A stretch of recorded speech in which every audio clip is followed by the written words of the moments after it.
What's up, grassroots world? Welcome to the Flagrant 2 podcast. I'm your host, Chris Logan, along with my co-host, Coach Barber here. What's up, Coach? How you doing, man? Doing well, man. Just got back last night from watching a little college basketball, and here I am to have a college conversation about coaching and basketball. So looking forward to the discussion. Yeah, let's jump right into it. Our guest is the all-time winningest coach at Western Oklahoma State College. He's a chairman of the men's basketball in Region 2, Coach Rolando de la Barrera. Thank you, guys. Pleasure to be here with both of you. No, I appreciate you, Coach, for coming out, man. We really know you are a lifer basketball guy, someone that, has coached in all different levels and just someone that can really bring some knowledge to potential prospects, parents, anybody out there listening. And we really wanted to do kind of a Region 2 preview because we've got some great talent and great teams in the state of Oklahoma that just need to be highlighted. No, I'm excited too. I'm glad you're here, Coach. I mean, I'm going to learn some things too today, and I'm interested in the conversation. So glad you're here and wanting to unpack and talk a little bit about Region 2 and what you got going on there and what that looks like and talk maybe about some of the players and some of the things you got going on. So looking forward to some good conversation. And, Coach, just for some people maybe that don't know your background, I know this is your 18th season at Western Oklahoma. That is correct. 18 wonderful years at Western Oklahoma State College. And then, I even know in some time there you actually even coached some of the ladies' teams, did you not? I did during that time in 2007, 2009 where the economy took a downturn. I did double duty. I did the men and the women for 3 years in a row. Ooh, wow! Did you sleep? I barely functioned. They would wheel me out for the last game and then wheel me back to the bus. Now, I know before you got to Western Oklahoma State, you did some Dobo stuff at New Mexico State. Is that correct? I did. I was very fortunate when Reggie Theus, former NBA great, first started at New Mexico State his very first year. I was able to get on board on the staff, and I was director of basketball operations over there. It was very good year for us. Okay, and then before that, you actually were in the high school prep ranks as well, right? You coached down in Florida some. I was. Now we kind of take things for granted. We see post grads all over the country. They're as prolific as. As Walgreens. Yeah, they're everywhere. They're everywhere. But back then, there were very few of them. I was lucky to be involved in the very start of that in Florida. And then also I was about 2 years and a half in North Carolina at a historically black school named Laurinburg Institute. Okay. And so what are some of the is there some prospects that maybe people would know nationally from back then that you guys coached in the high school ranks? We're talking about a long time ago. That probably dates me. I mean, I'm turning 60 this year, so when that is back in the day. But back in the day, some of the guys that I dealt with that played for me, when I was at prep school in Florida, I had 3 guys that were ranked in the top 50 in the nation.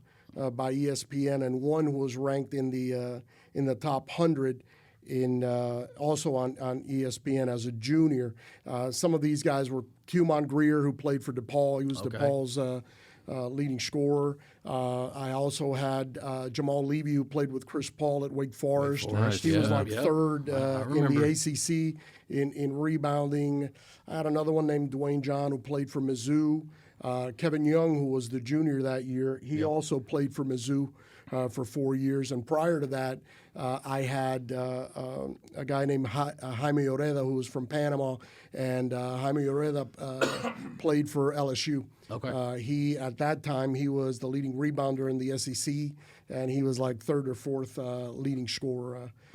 He played professionally overseas for a very long time. Yeah. Before we get too far into this, I wanted to ask this question because I think this is always kind of paramount to basketball.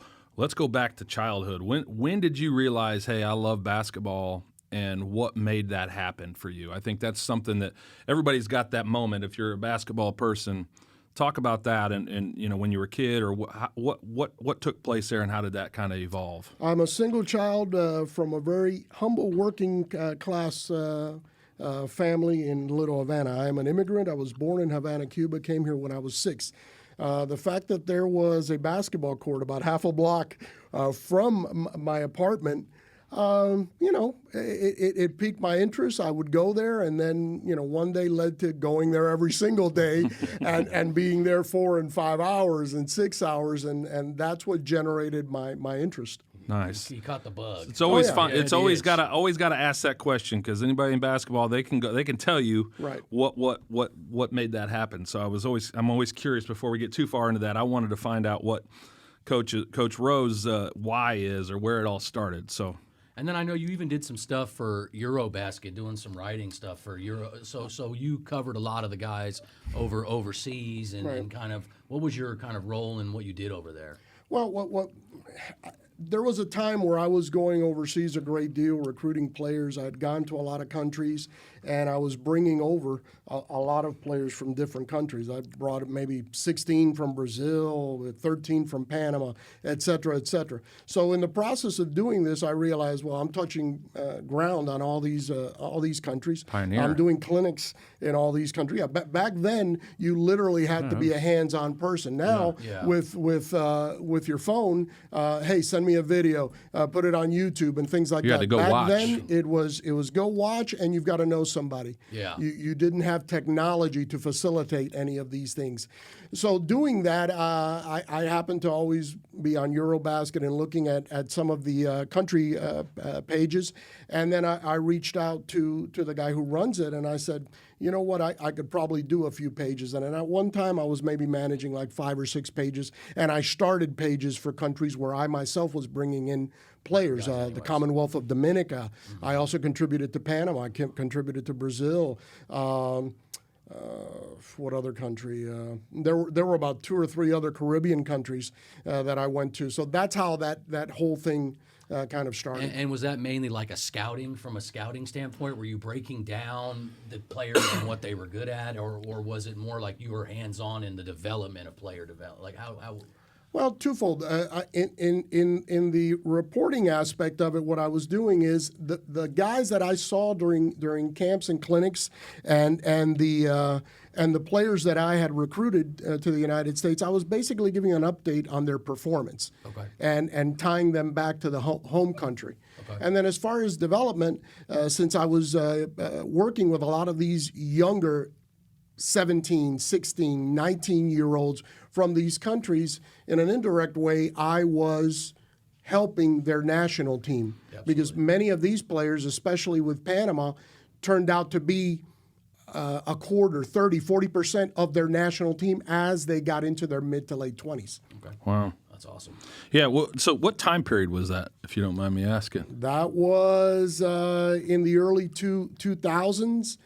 So something like 1998, 1997 to about 2004, 2005. That was my peak period. After that, I became the coach at Western, and then that's what I did. No, I mean, this is exactly why we wanted to have you on. I mean, there's not many guys that have a background, that just touches all different bases. Oh, 100%.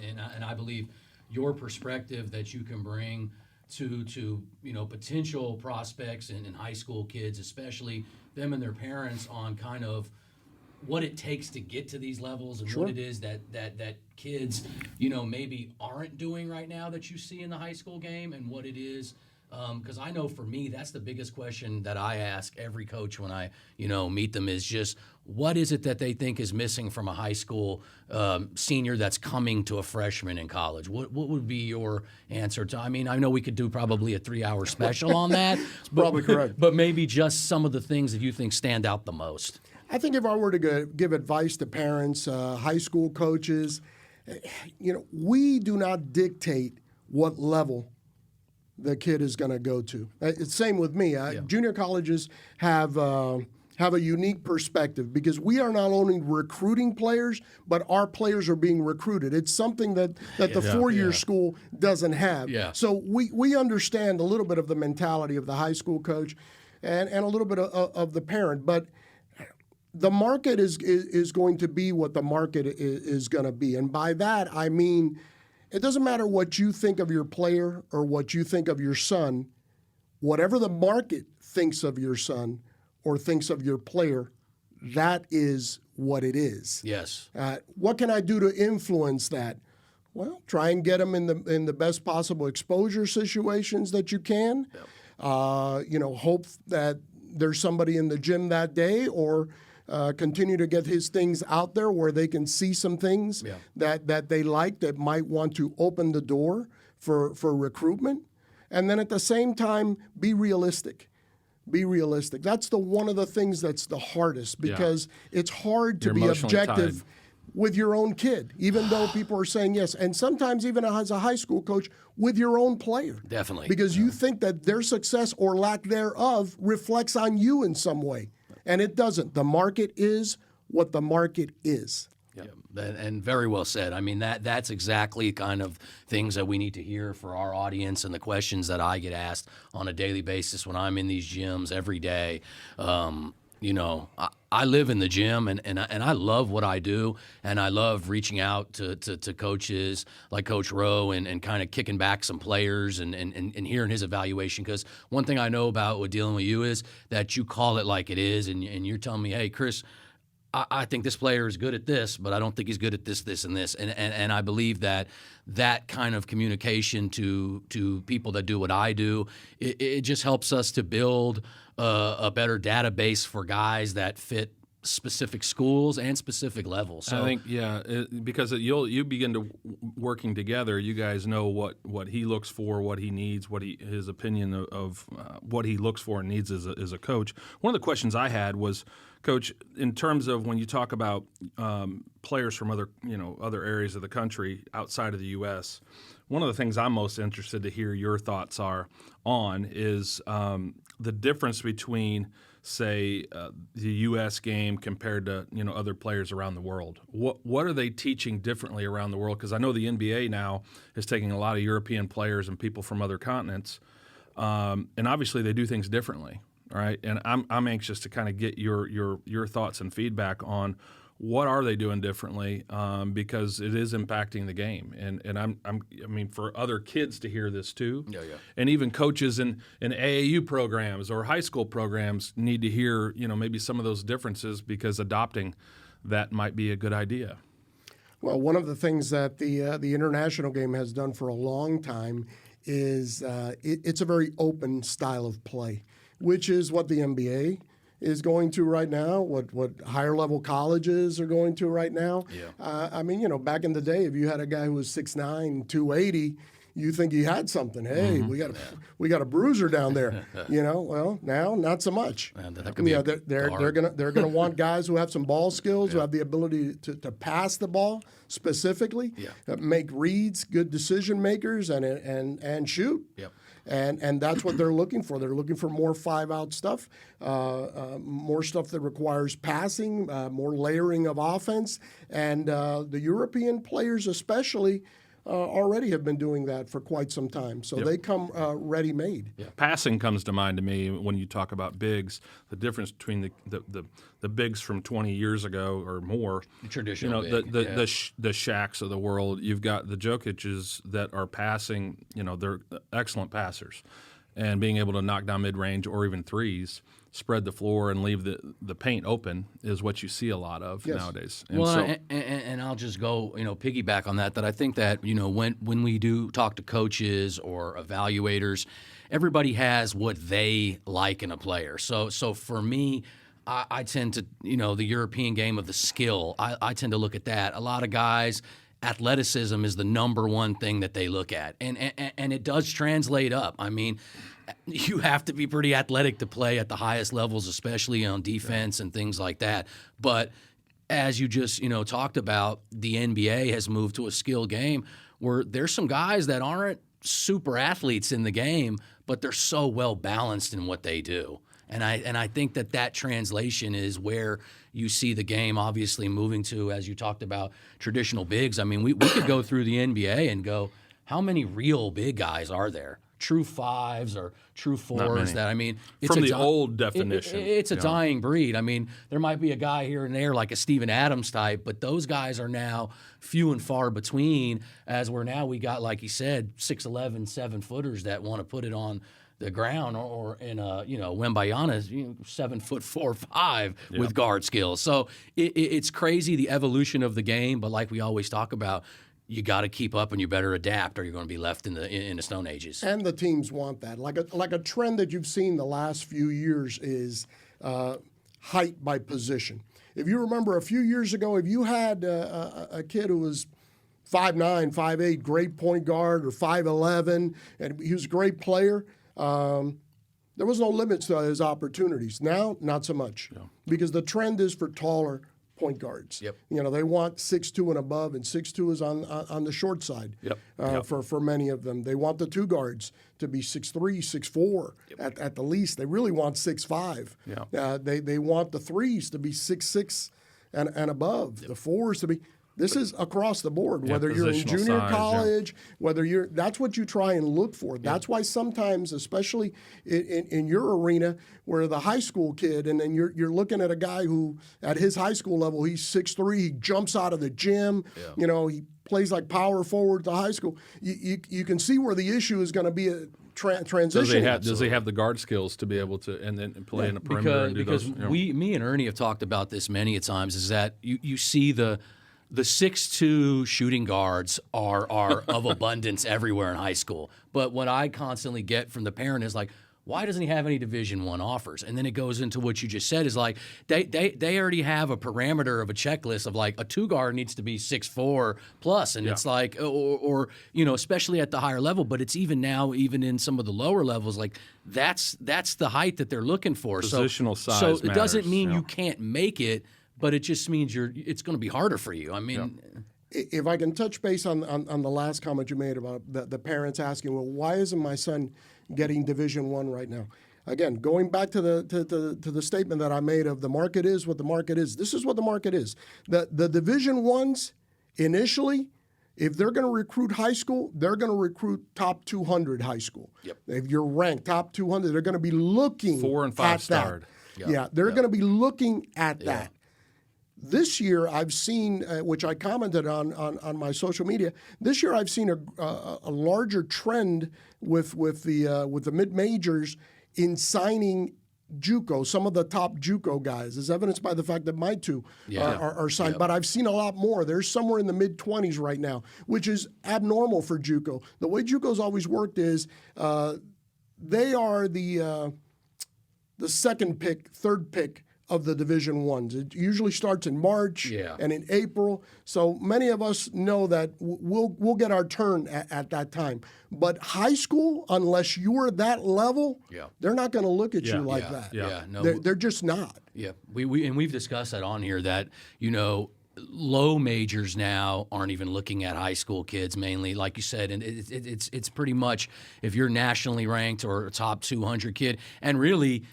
It really could even be top 75 when we get into any kind of higher level. It's an ordered checklist, basically. It goes down through that process. So we talk about, and I do this every day, adaptation and adapting with where we're at. So if you have to go, and obviously post-grads and JUCOs and things of that nature are going to be prime right now for teams that maybe Division I, looking for guys that are already a little older now, a little bit experienced, and I think that we're changing the post-grad, prep school thing. It's just blowing up because guys are wanting to not use eligibility, get a little older, get a little better, then maybe they get into the JUCO. But like you said, the market is what the market is. So when wondering why is your kid not getting set offer, all you can do is focus on getting better and controlling what you can control, and then see where your cards fall or your chips will fall. And the way the landscape is right now, if let's say you take that particular kid who's not getting Division I offers, but he is a high-level Division II kid, and he's getting offered Division II, you can go to Division II, and if you are the truth, at some point, you're going to be able to bounce to Division I and take advantage of an NIL or something of that nature, if that's the case. If not, then you're at the level that you should have been all along. And do you feel that the transfer portal has made that be the case more than ever? Or was it you think that was always the case as far as D2 kids maybe? Because the stigma used to be, I got to go JUCO to go D1. The transfer portal is the meteorite falling down to earth and eliminating the dinosaurs. That's what the transfer portal is. Staffs are waiting for the transfer portal. That's why they don't want to pull the trigger soon because and I'm not talking about Division I staffs. I'm talking about Division II staffs. Absolutely. Even NAIA. In fact, back in the day, let's say 5-6 years ago, you could take your fifth guy on your JUCO team, that 6'7" guy who was 6-man, averaged 6 points a game, and if you wait till May, you know what? That guy's going to be a D2 kid because they're going to be scrambling for size. Well, not anymore. Yeah. It's not going to be like that anymore. You're going to have to wait a bit longer. And not just with the Division IIs, with the NAIAs. Yeah. The NAIAs would take your 6'5" kid that was playing power.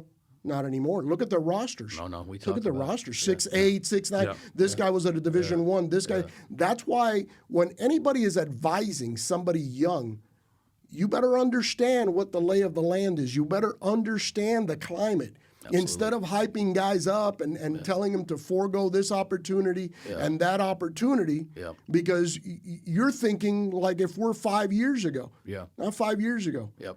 Those guys from the transfer portal, they're going to get dibs. They're gonna be taking scholarships. That's why when I look at guys that are high school guys and there's a scholarship on the table for somebody that's in their level and they take it, I say good for them because they took one scholarship off the table for somebody. Exactly. Same as JUCO. Yeah. If somebody offers one of the JUCO guys and they're going to sign early, if it's what they wanted and it's at their level, they took it off the table, good for them. Don't waste time. Absolutely. Yeah, we talked about that this weekend about the kid, was it Carl Albert? He got an opportunity at the D1 level. Northern Illinois, yeah. Jaden Mott. Yeah. Went up there and looks like he signed on the dotted line, right on spot. I love that. I say bravo. Heck yeah. We talked about it. Right. I agree. People done. that might be talking to that kid, tell him, oh, you should have weighed your options. You should wait. You would have gotten better. He goes, they're not in tune with what's going on right now. No. And I think that even goes like back to we were talking about NAIAs. I mean, just look at Langston. It goes back to what you said. They're loaded, and they're all D1 guys. They're looking for D1 guys. USAO have two or three USAO. Division I guys. I watched them last night. Yep. They had two guys from Southern D1. Nazarene last year had 6 bounce backs, I believe, and then they graduated. So it's the way it goes. And then it's even harder in the D2. We talked about this. They're maybe taking 2 high school kids a lot of times. Absolutely. So that makes it even harder. UCO, we talked about they took the most, and they actually play their guys. So I'm impressed. Yeah, and they're competitive too. I mean, right? They're number 3 in the country. So they've done a great job. Coach Hoffman's done a great job there. But it just goes back to like if there's only 2 high school kids per team on the Division II level, it is a tough environment. You better get in where you fit in, and like Coach Rose said, like. The market is what the market is, and that is the most important thing to me to take out of all this. When it comes from a guy that's been at all levels, is just stop focusing on what level you think you should be, or and get in where you can get in and work on your game, and then if you're good enough. What you think you are, what your parents think you are, what the coaching, it doesn't matter. Yeah. If let's say I thought I was a fantastic singer, but nobody will employ me. I am not an employable professional singer. Yeah. No. So one of the things I wanted to ask Coach Rose is what do you see, obviously, with the portal over the last 3 to 5 years and the changes, COVID and all those things. What do you see? Do you see any changes over the next 3 to 5 years? I mean, just get the crystal ball out. What do you see as something that could evolve and happen? I mean, compared to where it is today? I see NIL deals for high school players.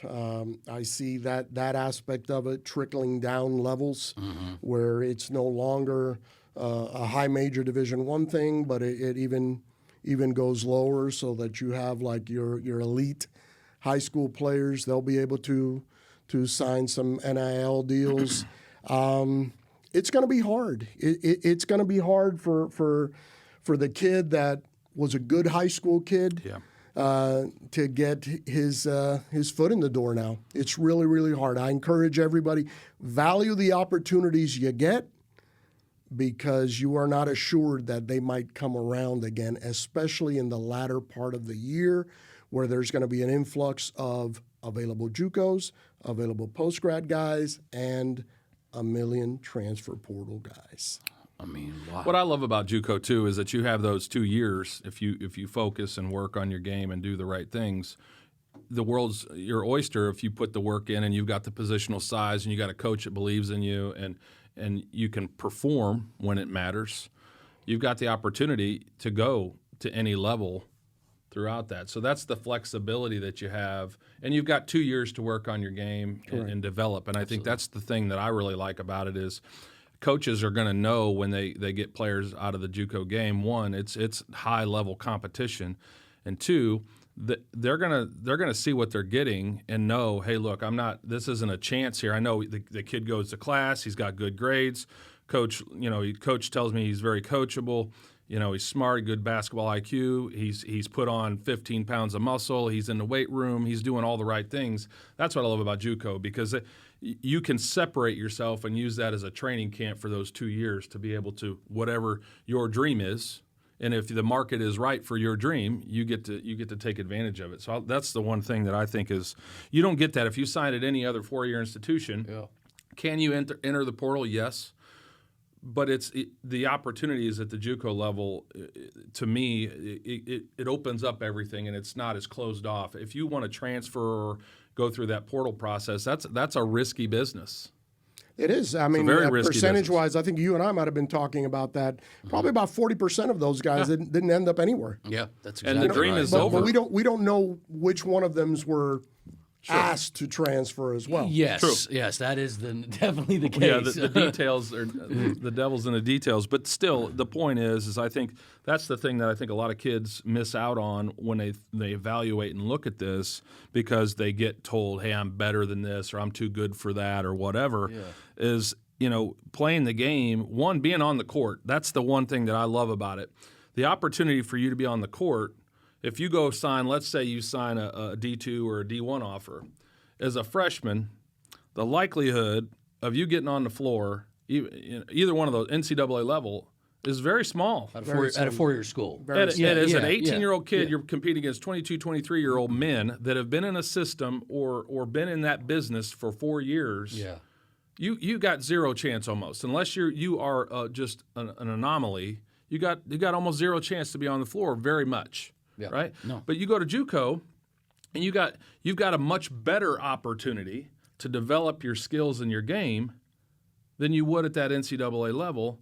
Yeah, I'm this, I'm that. But here you can learn, you can develop, you can build your body, because a lot of it's not just the mind, the body's not ready.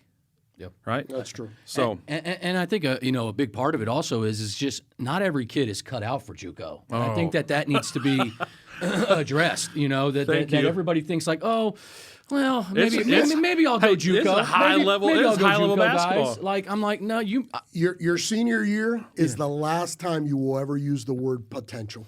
Okay? Once you step foot on a college campus, that's over. Yeah. Now it's stats. Now it's video on synergy. Yep. No more potential. Yeah. It's over. Exactly. It's do or don't. But I even meet, kids, and I'm like, and I get to know them a little bit, and I'm like, personality-wise, I don't know that you want to go JUCO. I just think it can eat you up too if you're not the right type of kid and your right mindset, So I think it's you got to work. It's work and just that's exactly what it is. Is that it's just the right fit for what you're trying to do and who you are, and I truly believe in that from being around all these different levels and seeing kids that make it, and some have the skill set, but some of them just aren't wired for that. And I think that's a big part of knowing personnel, knowing your guys. If you're a coach in high school, knowing, do you really think, Johnny would or little Timmy would make it in the JUCO world? And then also the JUCO coach knowing, like, getting to know these potential guys and going, yeah, I don't know that he would be cut up for this. They wouldn't make it in the 4-year world, because you can imagine how competitive it is. Right now, for these Division I coaches to take a freshman, they have to feel that he's going to play or do something. Contribute. Because to just blow a scholarship on some guy that's just going to, just going to be there. It just doesn't make sense with the abundance of players. And then there's a rationale to taking the transfer portal kid. I mean, think about if you're like a 6'9" kid, you're in high school, or you're pretty good, but you're not great. Yeah. I mean, why would you, if you're on a staff at a mid-major, take someone like that, bring him in, have him average 6-7 points a game, blossom as a freshman, where he wasn't really able to help you win, but he's about to tell you he's going to transfer. Yeah, he's out of there. Because his AAU coach said that, he can go higher, and there's places that want him now. Yeah. Doesn't make any sense. No, you're exactly right. Get a grad transfer, muscled up, guy knows how to run everything you're running. He's there to fill a role. Do it with No him. risk. The risk is much, much less. No, Exactly. definitely. Exactly. And I think that, that leads us into what we kind of wanted to also bring in, and that's talk about Region 2 and kind of cover some of these teams in the state. And I know, so we got a couple off to some really good starts, but just kind of showcase some of the talent that we have in the state and in Region 2. This year, the Region 2 men's basketball teams have started in a blaze of glory the beginning of the season, and especially with Northern Tonkawa. They came in, they went into that initial tournament that Mike Mitchell puts on, and which is normal. A lot of the Region 5 teams, they come in and, we're stepping stones for them. We're tune-ups. We are our post-scrimmage teams to get them ready for later on. So they're not going to bother to look at the teams that much, scout the teams that much. And some of these teams, especially Northern Tonkawa, they'll hand it to you because they've got a lot of moxie. They'll come in there and play. They're going to take on hell with a squirt gun, and they don't care that you're ranked They're top 5th, 20, they're 8th. top 25. Where are they in the ranking? I just saw Right that. now they've dropped to 25. They entered at 19th, That's but, right, but 19th. they've Yeah. lost two They games. lost a couple games recently. Since then, and they're starting to even out a little bit. But that doesn't diminish what they did at that particular event, where they came in and they beat Midland, and they took South Plains to the wire. Yeah, they were competing with some of the top 10 teams. And they're legit. I mean, if when they establish their game, which is the driving game, get to the free throw game, and create transition, you're going to be in for it. You're going to be in for it. And for, to keep this Oklahoma, we just want to highlight a kid off their team that played at Muskogee High School, Javante Campbell, and he's having a monster season, right? Unbelievable scorer. His ability to snake around and get himself to the free throw line, go against a few guys, show them the ball, hide the ball, things of that nature is fantastic. That's why he's such a great scorer. And the other thing he's great at, he's great at steals. I think he leads the region in steals. Very quick. Can get fast break opportunities by ripping guys. So he's doing a fantastic job. Averaged 16 points last year. Now he's somewhere in the neighborhood of 28 points. Leads the NJCA. And I expect him to be one of the leading scorers in Region 2, or if not the leading scorer in Region 2, just because of the way he plays and his tenacity going to the basket. Yep. And I know he's now picking up he's starting to get some Division I interest, so hopefully something will come up for him. And rightly so. I think definitely, it's a style of game issue, but for somebody who appreciates the downhill driving style, they want a guy, who can get to the basket, touch paint. I think you should definitely take a look at him. And it's even like he was in high school. I mean, he's just an explosive guard who looks to defend and loves to defend, but can definitely be a guy that wants to attack that basket. And ultimate goal is put me on the free throw line. Let me make a living. As good as there is in Region 2, without question. Anybody that can defend is going to get playing time. He goes, depending on what level he goes to after he leaves, he's going to be on the floor, especially if you can get in the paint, too. That's just a bonus. But if you can play defense and you relish the defensive side of the ball, you're going to be on the floor. And then I guess we could jump into another one. Connor State. I know that they're currently, are they 7-0 right now? Maybe they're 7-0, and Oklahoma players on that squad. Their top player Brandon Ingram. I have no idea why that guy does not have some kind of an offer right now. he's the guy that a lot of people are going to scrutinize because he's not 6'9", or he doesn't, jump outside the lane. Tweener type. But what this guy is he's a producer. Yeah. He's a producer. He's gonna go get rebounds. He's got a man body. Yep. Knows how to use it. Can initiate contact. Get himself to the free throw line. Keep you honest from the three and the mid range. And he's gonna produce. He's gonna pop up in a lot of the statistical categories. Yeah. He's not what I would call a glue guy. What he is he is a producer in all the categories. I think he's somebody that's essential to winning. And I would encourage I was just anybody. Say that. Yeah. Anybody that's looking for some punch, he's somebody that you should be looking at. And he's a Tulsa Memorial kid, and they got a couple, and Tyrese Frierson is out there. I know they've got a freshman from Westville, small town, Buddy Hammer, that's doing pretty well, actually. He's starting right now. They initially started with the Florida A&M transfer, but they've decided to go in a different way. And he's averaging about 12 points a game right now. They're going a little bit smaller, but it appears to fit with what they're doing right now. He's doing really well, so that's nice to see, from him. And Connor State's doing really well. They are. Let's just jump in. Let's talk about a little bit about Western Oklahoma State. I mean, we got to talk about you guys. You guys are off to a hot start, 7-0. I know you say we haven't to conference yet, but to be fair, we are not owning a hard preseason schedule, and that's by design. I don't have to defend it to anybody. That's personal choice. But let's highlight two of your guys that are already committed to Oakland in the two brothers. And it's Chang Hoth and Jack Hoth, right? These guys are legit and they're vetted. They attended every single All-Star camp in the summer, JUCO Top 200, JA 48th, and NJCA coaches camp. So these guys are vetted. They've been in front of everybody.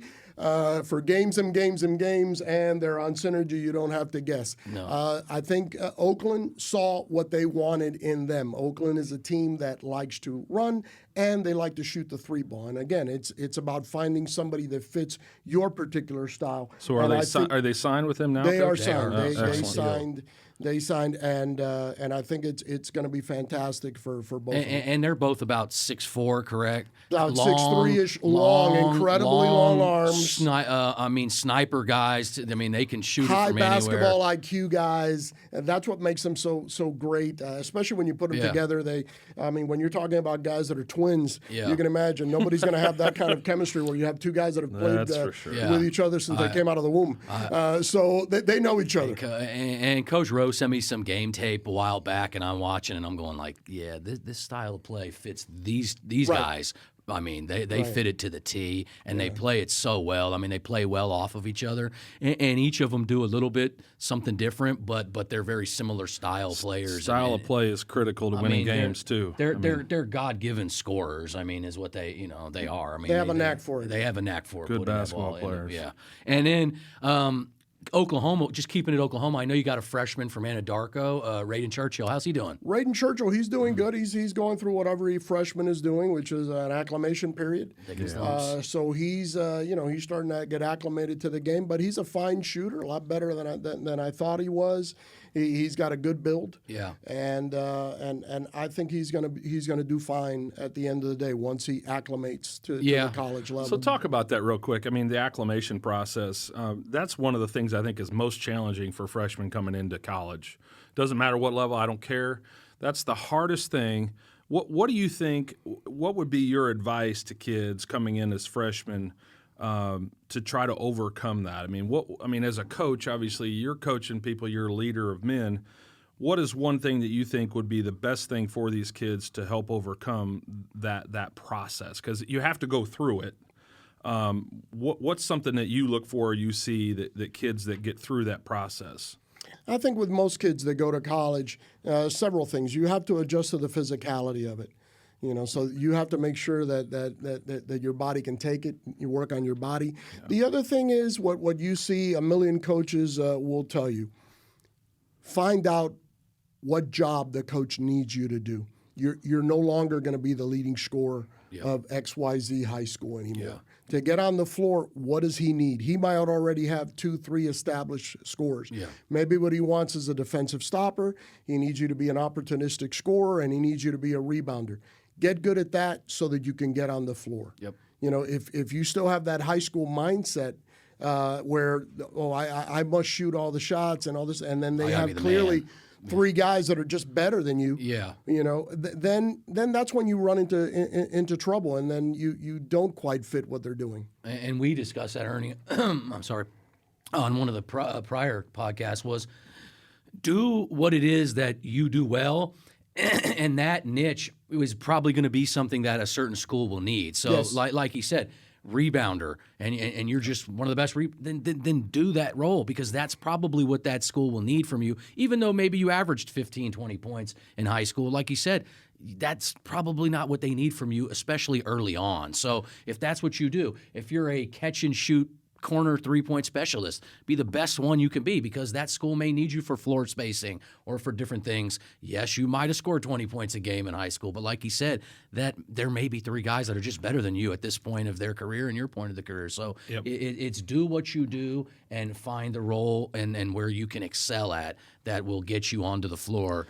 as soon as possible. Yeah, that's what I heard, and that's really what I wanted the message to be to these kids coming out of high school is learning where they fit in and learning that whatever that is the coach needs and going after it and giving everything you have to it. So, you know, I think one part is what did you bring to the table prior to? Is that what the team needs? If the team doesn't, you have to shift and make that adjustment and then work at it, right? I think too often, you know, kids have this mindset, and parents, of this is what Johnny was here. Johnny may not be needed for that here. Right. And I think They asked the question, well, in high school, he did this. But how many guys, when you watch the high school videos, how many of those guys are playing college right now? usually one, the person you have. Right? Yeah, true. So I mean, typically- what's the argument? You were scoring 20 points against guys who couldn't pay college. Well, Yep. now everybody in the college Exactly. is in college. Exactly. And we'll get back to the teams and keep going. How about Eastern Oklahoma State? What did you see from I them? love Eastern Oklahoma State. We did a coaches poll at the beginning of the year. We ranked them last. Boy, did we blow it. Yeah. I'd say just from watching him, and I'm a big fan of Coach Miser at Eastern. I think he's a grinded out guy, very unassuming. Yeah. You talk to him, and you think his team is 0-10, Yeah. and they're losing by 40, and they're 7-2, and they've beaten some people, and the ones that they haven't beat, they've lost by the skin of their teeth. Yeah. So I think he's going to be very tough. They rebounded like nobody's business. He's one of these guys that is getting max out of his players. Sometimes you have players and guys are looking and they go, man, you're definitely not getting everything that you can out of these guys. He's one of these guys that's getting everything that he can out of their guys. So I really like them. Very similar to the one that I had last year. Mm-hmm. They really run the ball. They are all about shooting threes right now. Yeah. They are very, very up-tempo, but the difference is they will guard it, and they will send a lot of guys to the boards. Yep. So that makes them extremely dangerous. Confidence is high with them. I really like the way they play. I like them in the league. And to tie it back to the Oklahoma guys, I know that they're playing a couple freshmen.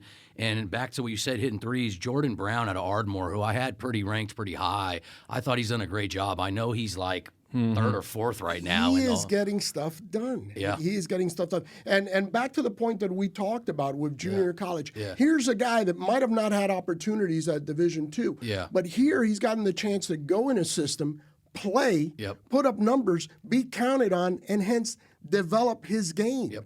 Yeah. And turn into something. Yep. Yeah, no, it's down. And then they got another kid from Dale City, Jamori McAllister. He's he's doing well. He's also doing Yeah. well. Not Yeah. known as a shooter in high school, Nope. more Nope. as an athlete. Defensive guy. Yeah. Yep. He's doing remarkably well on a team that is ascending, and I expect them to stay up. I don't think these guys are going to have a ceiling and then come crashing down. I expect these guys to be up. Yep. And their confidence, too. I think that's the other thing to what Coach is saying is they gain confidence. So that's the one thing. When you're on the floor and you're participating in the game, you're gaining confidence and you're learning and you're getting better. Yeah.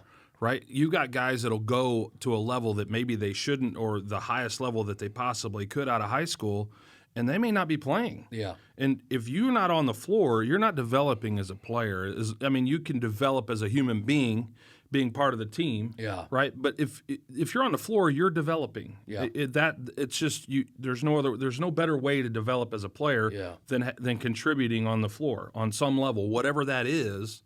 But they have that opportunity to do that, and what Coach is kind of laying out as I'm kind of excited. I'm thinking, man, I haven't seen Eastern play. I need to watch Eastern play because you I'm absolutely should. No, they're good. They're fun. And back to what I said, in what I do, kids that I think will when I get to know them and see their game, that I think this kid can help out immediately at the JUCO level. Jordan Brown is a kid that a lot of people know that I talked about him, and the people around down there in Ardmore know that kid was gonna with the chip on his shoulder and the fact that he kind of felt like he never got his flowers in high school. I felt like that was going to be a perfect opportunity for him to go up there and it fit his skill set, and he's doing really good as a freshman, and I'm wishing nothing but success. That's one thing. Let me say that's characteristic about the region. One of the things that has infused the region with energy and the kind of play is some of these young coaches, like the coach at Tonkawa, Eastern, Murray,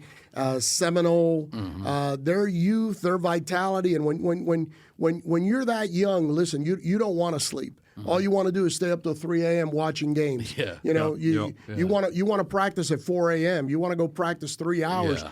All of that is creating competition in the region. I think with all of them, with every single one of the schools that I've mentioned, anyone, whether it be Region 2 members or Region 5 or anything, you do not want to walk in a game with these guys and take it for granted and think that you're just going to walk in and it's going to be business as usual, and then you're going to come out of there and you've already penciled in it as a W. That is a big mistake with any of those guys. Yeah. You'll end up on the wrong side of that if you come in Absolutely there taking those teams lightly. That's for sure. One that we haven't talked about yet. How about NEO? NEO. Mannish. Mannish. That's a term I use all the time. As mannish as they come.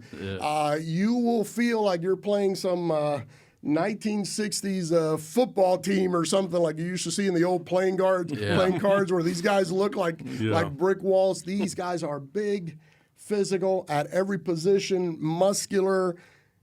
Good luck getting a rebound. Good luck getting a rebound against NEO. No, and I know they've got a former prep standout from Norman North, Caden Carter's having a really good season for them, shooting almost 70% from the field, doing well, rebounding. Kind of a tweener guy, strong bodied kid. So transfer from OBU, right? OBU. So mannish. Yes. So I was going to say when you were saying that leads me to him because that's how he was in high school as well. There's a style. There's a look that they're going for. Well, and that's back to what Coach Rowe was saying is like each these teams have their identity, and if you fit that bill, like that's where you want to go because guess what? That's where your skill set is going to show the most. That is true. And then you're going to get to move up if you look the best and get to do what you do. Give yourself the best opportunity as possible to move up if that is your goal and what you want to do. So absolutely a team's identity and a player's identity absolutely go hand in hand, and it's definitely something that needs to happen. What's some of the next team you want to throw out there? Seminole State. Seminole State. Seminole State, new coach, had to basically redo the whole roster, so he's up against it. And he probably has, without exception, the toughest non-conference schedule that there is. I mean, he's playing everybody and anybody, and it's hard. Like right now, they've been losing, but it's understandable at the same time. Now they have the transfer from Cameron University out of Tulsa. Kalen Goff Brown. He's doing very well. I think he's averaging somewhere in the neighborhood of 17 right now, and he's basically their offense. He's putting up numbers, and I think that they'll go as he goes. During the year, they'll go as he goes. But one of the things that I notice, like I have a certain social media following, so I'm always looking at at guys that are following other people or making commentary. And it's like, I can tell you that the guy from Seminole State is out there recruiting. Yeah. I can tell you that. He's showing a lot of love to a lot of guys in Oklahoma, specifically the Tulsa area. So Yes. whatever it looks like now, don't worry about it so much. Probably in a year from now, it's going to look a lot different. Yeah, they're retooling. I spent some time no talking doubt. to Coach during this last offseason, and he gave me the lowdown. He was asking questions about some of our players. Yeah. And, I just said, he was asking about a couple, and he was wanting good kids that are solid, go to class, really solid kids. Yeah. Work hard, practice hard, every day, bring it. And he's basically redoing the mindset of that school and that program. So, yeah, everything you just said kind of lines up with that. But like all good coaches, they're going to continue to look for players that fit that, but also are good good players. And they won Region 2 last year. Is that right? That's correct. I mean, they beat us in the Region 2 tournament, and again, going back to the word mannish, they were humongous. We were out there. We thought we were trying to bat a piñata or something. It was it was impossible. That ball was going up. We had 6'11" reaching for that ball, 6'10" reaching for that ball, and there we were at 6'3". We were trying to touch the bottom of the ball. Yeah, I mean, I know they had some big guards too. I mean, everybody. Israel Hart was there last year, big guard. Now he's at UCO. I think Tully grew like 5 inches coaching Seminole State. That's great. And then how about how about Redlands? What do you see from them? Redlands is one of these teams that also didn't get ranked as high, but they have about 6 or 7 returners from last year, and they picked up a starter from Seminole State. Yep. That is their leading scorer right now. Yep. And that's Redlands is another team that you do not want to walk in there with your chest out and worry about records and worry about this or that.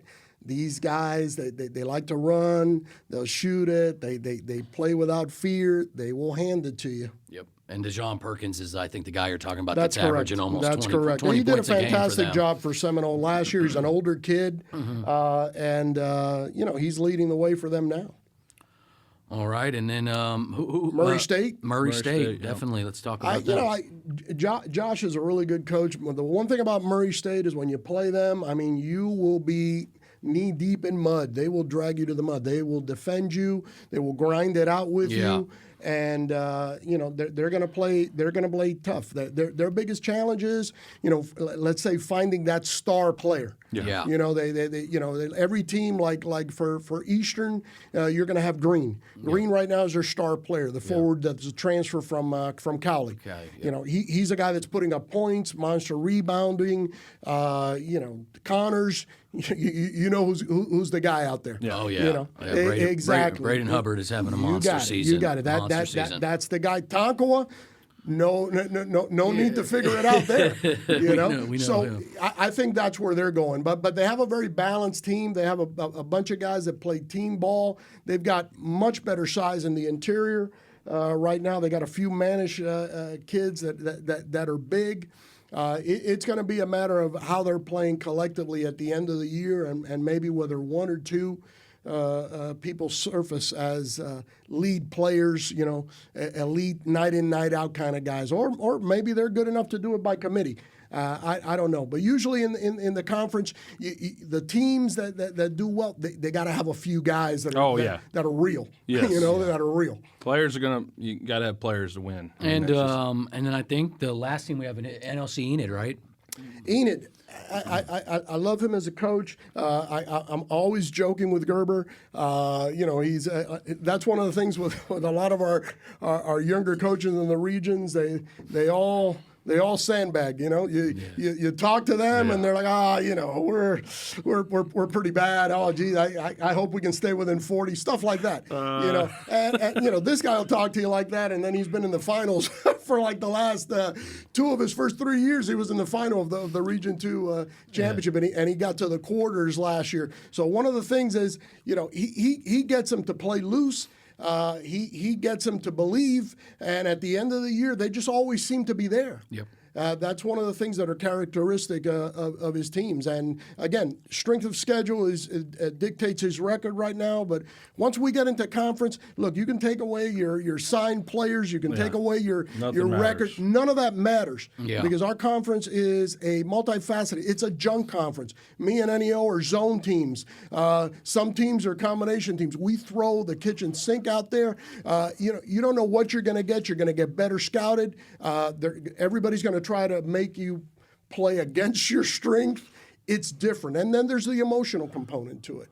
So I think our conference, you got to be ready to play every single night. Style of play is critical. I was going to ask that question. You kind of laid that out, and what your answer was. Sure. Is zone teams and man teams and up-tempo teams versus half-court teams. And, all those things play into it. You try to get teams to play and do what they're not comfortable doing. So it all plays Connors out. Connors is a fantastic one. Connors is your old-school ground-and-pound, high-low team. And they make no, and everybody, that's passe and all this kind of stuff. Look, this guy has been winning there. He's won 11, 12 region titles, how many he's won. And he's winning there every single year. Yep.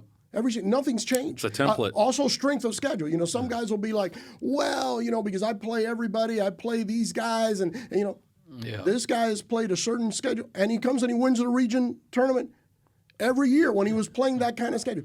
Yeah. Not about the X's and O's, Jimmys and the Joes. Simple as that. Yeah. If you've got the players, and they show that the players in the games, it doesn't matter what your schedule is. None of it. Zero. A famous saying on this one of Jimmy's and Joe's over X's and O's. Got it. We definitely Simple as that. And I just wanted to touch on a couple NOC Enid guys that have Oklahoma ties. Khalees Lee out of Edmond North is having a very good year for them.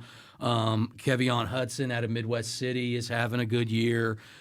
Shout out to Jordan England. He's a freshman. I just seen him yesterday. And he was at Carl Albert. I was at a scrimmage, and he was telling me how much he loves the junior college, game, and how it kind of fits him a little bit better, and maybe some of the freedoms and things. So Gerber does a great job of recruiting the OKC area. Definitely a lot of Oklahoma. I was noticing definitely a lot of Oklahoma City kids. And then Connors does a great job of recruiting the Tulsa area. Yes, they are. They are locked in the Tulsa area for sure. So, I think that we did a pretty good breakdown of the region too. Is there anything else? Before we go into the shot clock questions, I wanted to do a quick little side for our sponsor, Logan Elite Basketball. I wanted to read off a little plug for Logan. Nate Logan of Logan Elite Basketball, training out of Destiny Christian High School in Del City, Oklahoma. We provide affordable group and individual training options every week. Logan Elite Training aims to help players develop their skill sets, basketball IQ, confidence, and ultimately help them become more prepared their teams for the next their current teams as well as the next level. Obviously, what we're talking about here is the next level, and all these guys and people that are working to get to the next level. Obviously, it works well for us. That's what our mission and goal is what we're doing for the podcast, and obviously Nate's goal as well. Logan Elite Training aims Elite currently trains some of the best high school and junior high players, including the number one player in Oklahoma.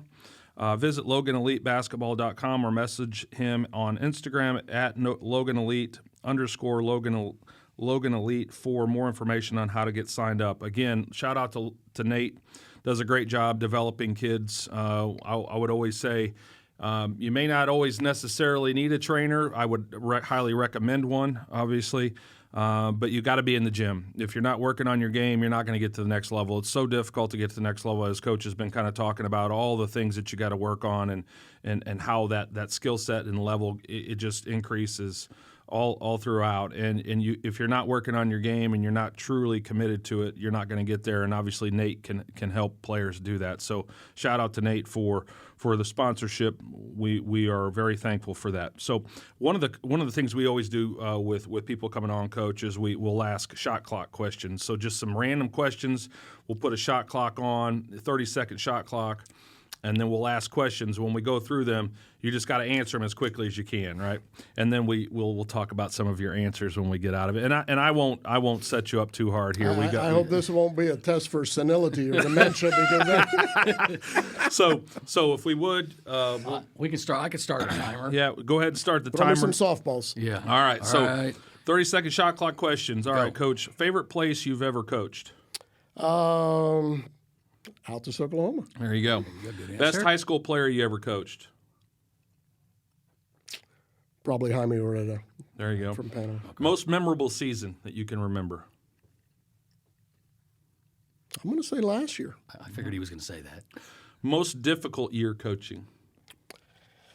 About 4 years ago, I think we won like 3 or 4 games. That was a tough one. Best defender you ever coached?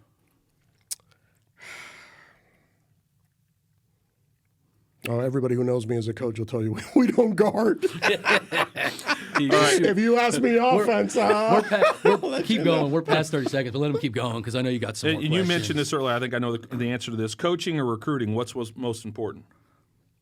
recruiting. Yep. Statistical category. Now I'll just skip that one. Last one we got for you, Coach. Who's the GOAT? In my region or basketball in Basketball period. Michael Jordan. Man, Are I we love this two- man. are we two- I love this man. So far, we're 2 Jordans. Yep. I'm telling you, the answer is going to change. We as asked go that. We on, asked. though. That's always going to be the last question we ask, just because if you're a basketball person, you got to ask that question. That's always going to be a conversation. But I was going to ask you this too, and I was going to put it on there, but I decided not to. Who is your favorite player of all time?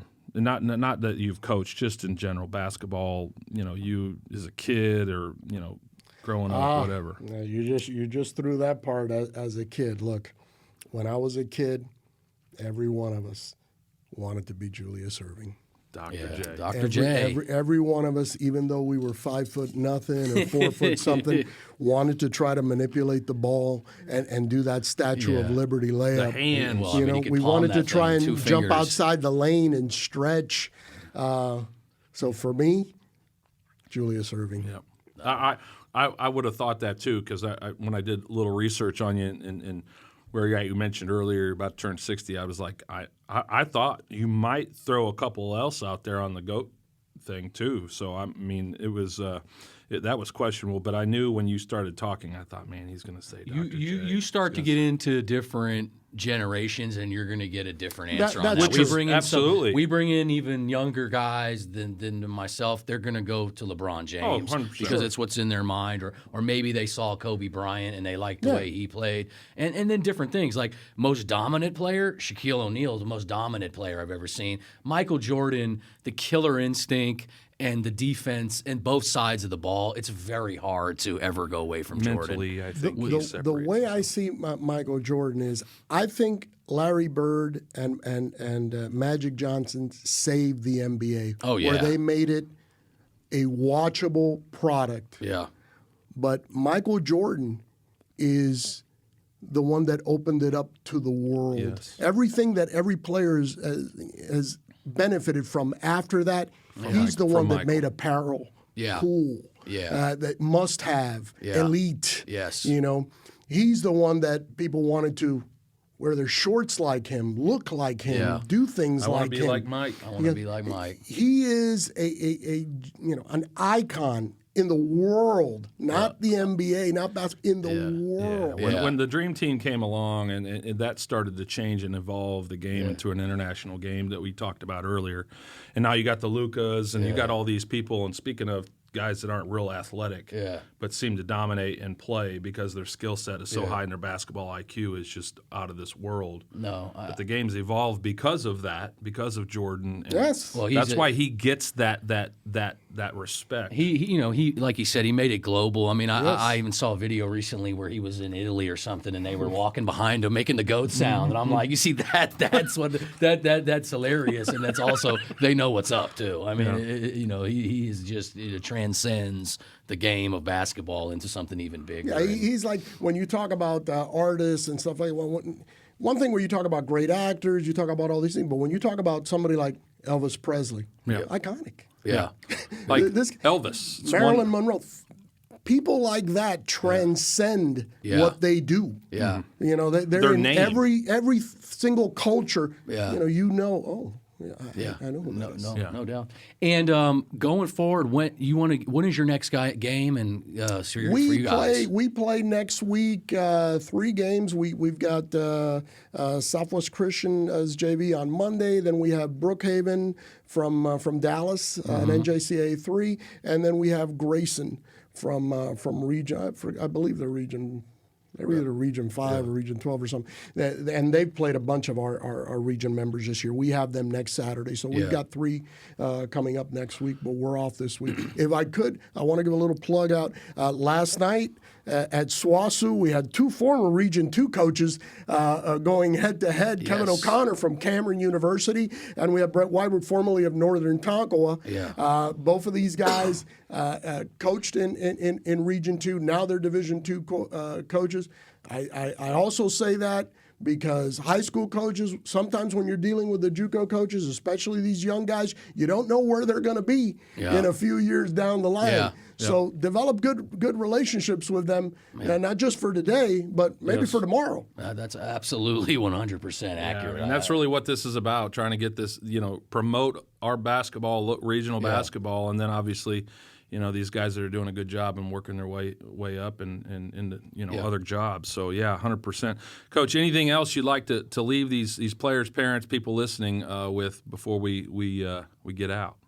Yeah, the one thing I always tell people whenever they're trying to get into college basketball is, if you're not getting exactly what you want, try and get your foot in the door. Yeah. It's like all of us in the adult world with a job or something that we want to do or a field that we want to do. You've got to get your foot in the door somehow, regardless of what level it is or under what circumstances. Get your foot in the door, and then you'll worry about the next step. But don't quit. Yep.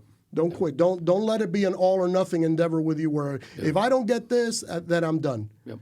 If you really love the sport, if you really feel that you want to continue, get your foot in the door somewhere. Yeah. Great life lesson there. And I just want to say, from a personal standpoint, I appreciate you coming on to the podcast and dropping your knowledge, and also from a personal perspective on what I do with Okie Ball. I think that you've been a big supporter of me and what I'm doing, and been nothing but somebody I couldn't reach out to and talk about certain players and things like that. So I just want to say thank you for me. Well, from let me say this, and I hope that your listeners, I hope that your viewers on YouTube enjoy what you have with these 2 guys doing the podcast and what they're doing, because this doesn't exist everywhere. You're getting coverage, you're getting promotion, you're getting love from these guys. I think you have to enjoy it, support it in every way possible, so that this continues to grow. And you guys reap the rewards. All of you guys that are their fans, all the high school coaches, the players, follow them. Okay, follow the podcast. That way you have something that's uniquely yours to Oklahoma that you can go to on a weekly basis and get good information, get good promotion, and get knowledge. Yeah, I mean, I couldn't have said it better.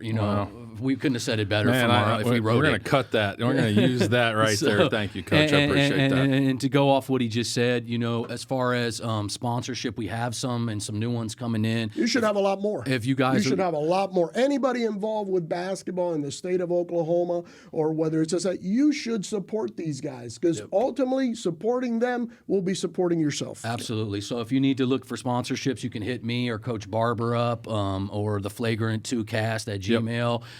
Don't forget to subscribe on all of our socials, YouTube, just like Coach just said. I mean, he just did our promo for us. Honestly, I feel like we need to hire him. Yeah, I mean, we need to get him on the payroll. If he ever hangs up the shoes or puts the whistle away, there you go. Can maybe jump on that other side of this table with us. So we loved having you, Coach. We appreciate you very much, man. And this was a great opportunity to get Region 2 and JUCO basketball in general out there for the people to hear. Pleasure to be here. You guys are doing a fantastic job, and it's appreciated by me and I'm sure all your listeners. All right, man. Thank you guys. Thank you, Oklahoma. Peace. We're out. Yep.